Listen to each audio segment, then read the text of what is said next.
All right, Pastor Steve. Here's an interesting question. I don't know the name on it, but it says, "When is war an acceptable option biblically?" Let me give you a passage. Romans chapter 13 says this. Let every soul be subject to the governing authorities, for there's no authority except from God, and the authorities that exist are appointed by God. That's verse 1.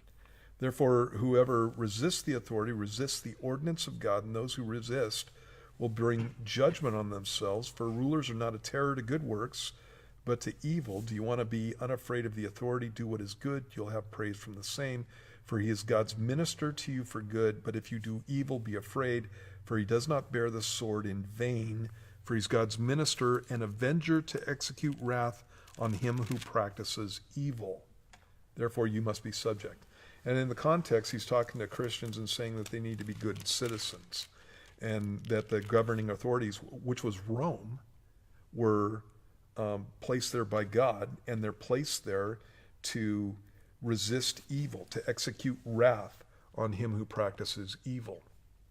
And so when you're talking about warfare is valid when a governing authority sees that the populace is under attack.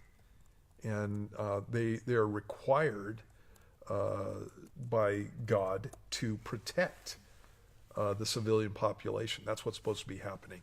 And so if I was looking at the issue of warfare, that's pretty much where I would try to keep things. You also have situations in the Bible where the nation of Israel came to the rescue of allies who were under attack. And so there's there are a number of passages where it talks about, well, Joshua, for example. There's some guys, I believe it's the Gibeonites. They faked him out, and they were part of the Canaanite tribes. They faked Joshua out and pretended like they'd come from a far country, and they made a pact with him. They made a treaty with him, and it was a mutual protection treaty. And when the rest of the Canaanites attacked them, they called on Joshua, and Joshua, because the covenant that he'd made with them, came down and protected them. And so you have a number of passages in the Bible where that takes place. And again, that's an issue of somebody's being attacked, and there were treaties that were made that were treaties of protection. And so obviously that's a valid thing, and God honored that too.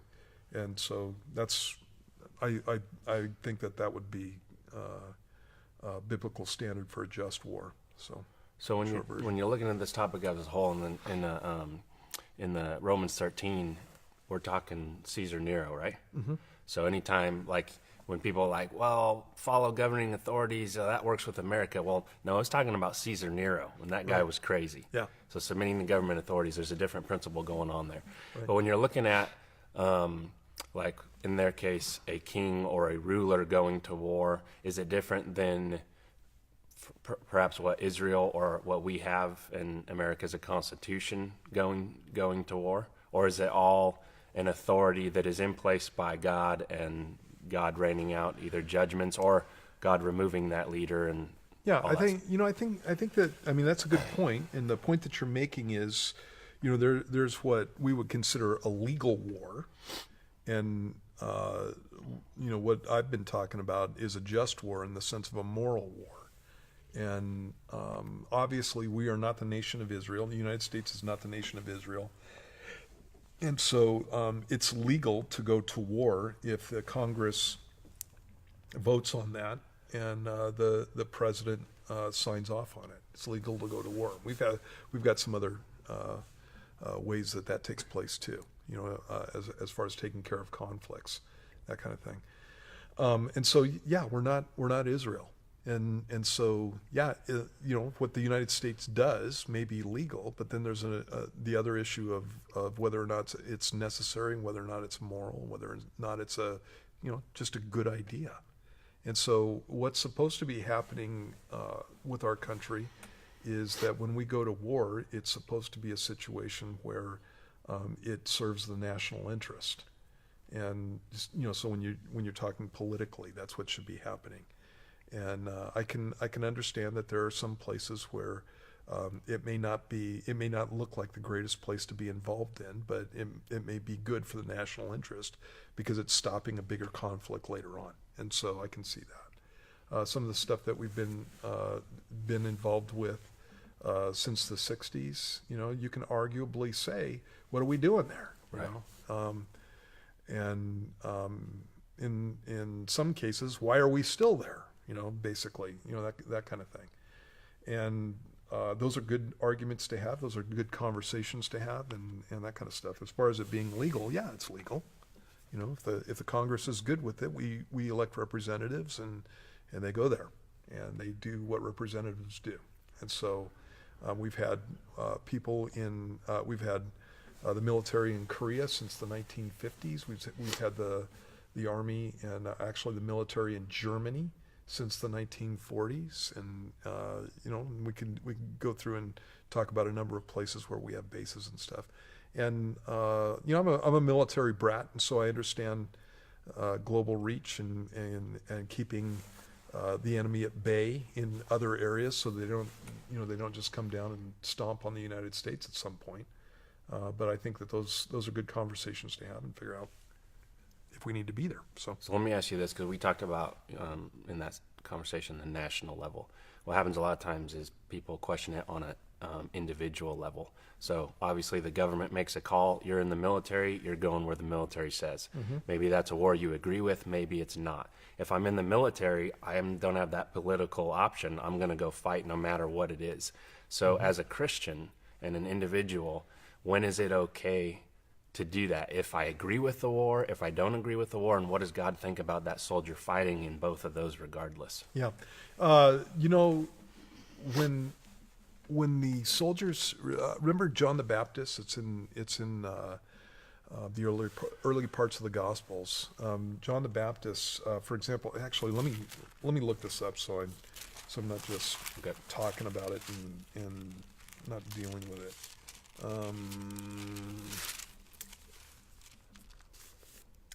Let's see if it's in here. Vipers. I think it's Luke chapter 3.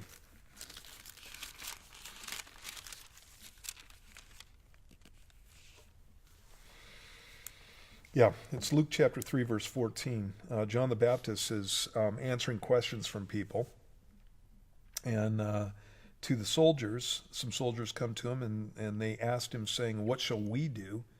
And so he said to them, "Do not intimidate anyone or accuse falsely, and be content with your wages." And these are Roman soldiers that are speaking to him. And so they're under the influence of the Roman emperors, and a lot of the stuff that the Roman emperors were doing at the time. This is during the time of Tiberius. A lot of the things that the emperors were doing were not what we would think of as just, and they were off doing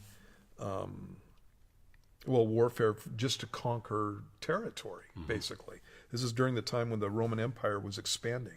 So they're conquering territory. And John the Baptist doesn't say, make sure that you're only involved in just wars, and make sure that you're only involved in wars that you agree with, and that kind of thing. What he says is, be satisfied with your wages, don't extort people. Mm-hmm. And he leaves it at that. And so when you look at what the Bible has to say about these kinds of things, again, Romans 13 applies to this situation. And so if I was in the military, when you go into the military, you take an oath, and you're promising to defend the Constitution from enemies, foreign and domestic.